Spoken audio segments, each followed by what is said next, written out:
This is not just pandemic related. I go back to my wife of 31 years. When I mobilized in 2009 and 2010 to Iraq, she raised two preteen children. She carried a baby for 9 months. She delivered that baby. She worked a job, and she took care of everything on the home front. So you want to talk about, I don't understand where she got the determination, the dexterity, all the things that are necessary. But here's the difference between my wife and I, and these are the things we need to address, but we're asking the wrong people. We get people up here with PhDs who are Washington elitists or elitists somewhere else. We don't ask the rural people of Mississippi who have a hard time, what can we do to make it better? But my wife has been allowed to have jobs. I've been allowed to have a career. That is the difference in earning power, is that I can sustain a career because of what she sacrificed to her family. COVID hit. Inflation from all the money that we spent. What does that mean? It doesn't mean all these big words. It means groceries are higher. It means gas costs too much to go, that we've intentionally inflated gas prices like we did under the first Obama administration. It means that daycare is not available, or if it is, it costs so much. We don't talk about rural broadband. So most of my people don't even have broadband. So they don't have a virtual option. They can't get health care. They can't get education. They can't do all those things. Ms. Lucas, you seem to get it. Trust me, we're outnumbered 1.5 to 1 in my family. You're outnumbered 2.5 to 1, okay? So much greater.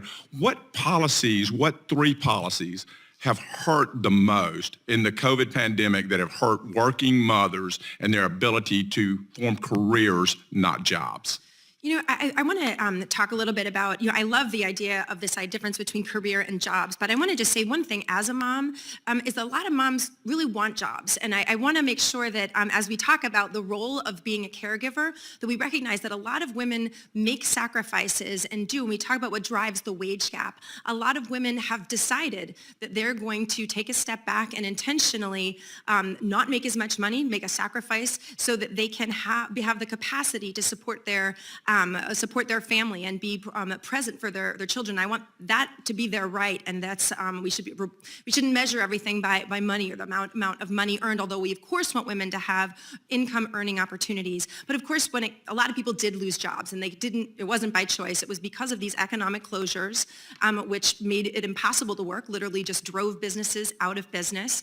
It was these school closures which were so devastating to working families, but particularly working moms. And I think there are a lot of other burdens, including the runaway spending, that have helped fuel this inflation, which is now hurting women as consumers, but also as businesswomen and as workers. Thank you. And, I'm just thinking so I've served a long time in the military. My wife has gone through 3 deployments, and it completely tears a family apart when you have to do those things. But that being said, I was always afforded the ability as a military service member, when I was taken out of my civilian job, when I came back, I got any pay raises, any promotions, any things that would have occurred positively to me. I came back in at least as good and usually better position than I left. Is there something we can do for working mothers during that critical times when they have kids in school, when they have they're having birth of their first child or second child, and they're taken out of the workforce, not by that, or they have to care for an aging parent, which in many cases falls on women, not men.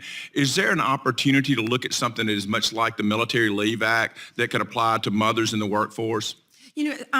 Independent Women's Forum has explored a lot how we can expand paid leave, especially for those with lower incomes. The problem is that so often the well-intended approaches on paid leave, and we've seen this in some states like Rhode Island and California, where they do enact a paid leave program that taxes and gives a defined set of benefits, and that ends up usually backfiring, especially on those low-income workers. And we've seen reduced labor force participation and lower wages, which is exactly the opposite of what we want. Independent Women's Forum has looked at how to make the existing entitlement programs, things like Social Security, accessible to people, a woman who has just had a baby. So she would be able to receive some of that Social Security money early and then pay it back later. So it would be budget neutral. So there are ideas, innovative, out-of-the-box ideas worth exploring. Final comments. We've just got to pay attention to the working class and rural populations who actually earn, and things that work for them, not the elites. And I yield back.